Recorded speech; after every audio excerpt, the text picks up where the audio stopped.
I told you I was coming back to this one. The markers and the app. The board voted to fund 1,000 tree markers and 25 garden markers back in February. About 300 of them are installed. 200 of them are sitting in my dining room. About 15 of them are scattered around this room. Please don't take them home, but if you would like to try out scanning them to read more about the trees, you are welcome to pull out your cameras and try that. The remainder are in the works and will be installed by the end of this year, I promise.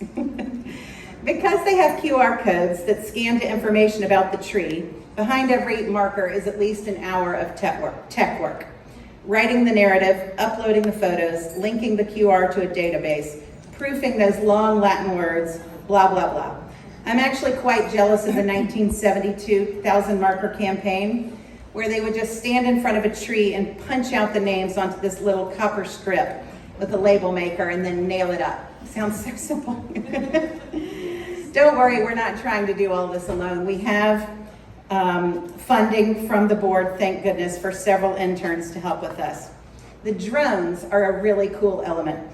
Jim Stedman has a drone pilot license, and we got permission from John Shedd to go out early in the morning and take exact measurements from the top contenders for the champion trees. Jim would set his little fancy drone on the ground at the base of the tree and then zoom around to the top to get the exact height. Meanwhile, I was on the ground using my fancy Perfect Pi D-tape to measure the diameter. We were surprised to find that the red oak at the Children's Beach is the champion red oak. Previous measurements had that it was either the one at the top of Ames or the one in the South Ravine. It's important to have these precise measurements because Chautauquans are nothing if not persnickety. One other very cool feature is audio. Everyone loves it. Right now we have a lot of bird audio, which is very cool, and many fewer human audios. We have the voice of Jack Goldvin, Betsy Ferguson, and a few stars like Tom Becker who have had trees dedicated in their honor. The audio is very popular. The audio is also quite difficult for those of us over 50 who do not know how to use GarageBand. We're thrilled that Zach Stallsmith has agreed to help us with the technology, and he will himself be the voice of the lake. A few more facts and figures to go through while I read some tiny fine print. Right now, the app is available in this beta testing phase as a web app, meaning it's not yet available in app stores. However, the board just voted this week to approve funding to take the app native. This means that it will be in the app stores. And the real importance of this is that the 2,500 photos, does that say 24? It's 2,500 photos that are already on the app can slow down loading times right now. That's frustrating in today's world where you expect to scan something and have it open within a millisecond. When the app is native, that will happen. Everything will be very, very quick. And the final thing is perhaps the thing that I'm most excited about in the project. This is the ultimate marrying of the past to the present and the future of the BTG. This is the Dedications and Memorial Project. As many of you know very well, as long as Chautauqua has been around, we've been honoring our loved ones with the gifts of trees, benches, and gardens. All of these records are safely saved in the file folders and notebooks. But unless you have a long time to sort through them, it can be hard to find the details. We will be working with the Oliver Archives and the Advancement and Development offices of the institution, as well as digging through BTG files to digitize all these records and include them on our app. I've already had the pleasure of interviewing several families about their endowed gardens or trees. They send me photos and we create a page on the app. This slide is a page on the app we created with Betsy's help. The Katsura tree on Bester Plaza honors Jim McCann, who was Chautauqua's lawnmower. If you scan the QR code on the Katsura tree, you will get information about the Katsura. You will learn about leaf arrangement, you'll learn about the bark, you'll learn all the details of a Katsura tree. But if you scroll down to the bottom, there will be buttons where you can click to read about Jim. You can see photos of him and you can read this wonderful piece that Betsy wrote for the Grapevine. Plant identification is available using lots of apps created by people way smarter than us. The beauty of our app is that it's Chautauqua specific.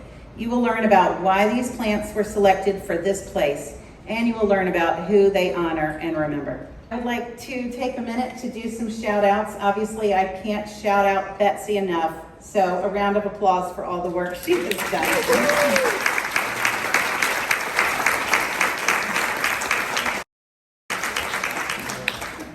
And next, Suzanne Aldrich, who put together this luncheon.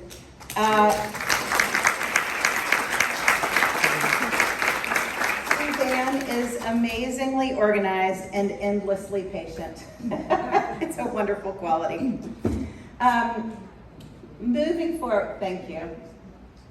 Thank you all very much. Moving forward, when I call out your group or your name, if you would just sort of wave your hand, and we'll just hold our applause to the end. I'd like to thank the hotel and wait staff, Josh Vogel, Kristen Zimmerman, April, Bessie, Liz, Alicia, Rebecca, and Sonia, and Ben for getting the AV up and running. Oh, they're already out, of course. Current board members, wave your hands. Thank you. Our donors, especially the Henrietta Orr Jones Society members and the Ash Tree Initiative donors. Thank you. House and Garden Tour homeowners, any here, or are they just really avoiding us right now? That is so much work. House and Garden Tour volunteers. Amazing, thank you. Previous board members. Yeah.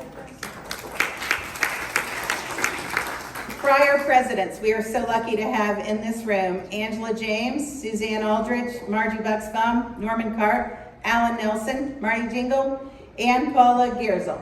Am I missing anyone? What a crowd. Someone also suggested that I have their spouses wave their hands because that's a really bad job. Our nature partners here today. The Chautauqua Watershed Conservancy and Roger Tory Peterson Institute. We've got John DeBlanc, Whitney Gleason, Becky Nystrom, David Niles, and Arthur Pearson. Thank you so much. And Chautauqua Institution, where would we be without them? Michael Hill, had to leave of course, Emily Morris, Betsy Burgesson, Mark Winsler, and many who are not here but help us out so much. John Shedd, Shannon Rosner, Lisa Gierzel, Megan Borgstrom, Jen Jensen, Allison Berry, Peter Cohen, I don't even know who else. It's a huge list. Our naturalist, Jack Golvin.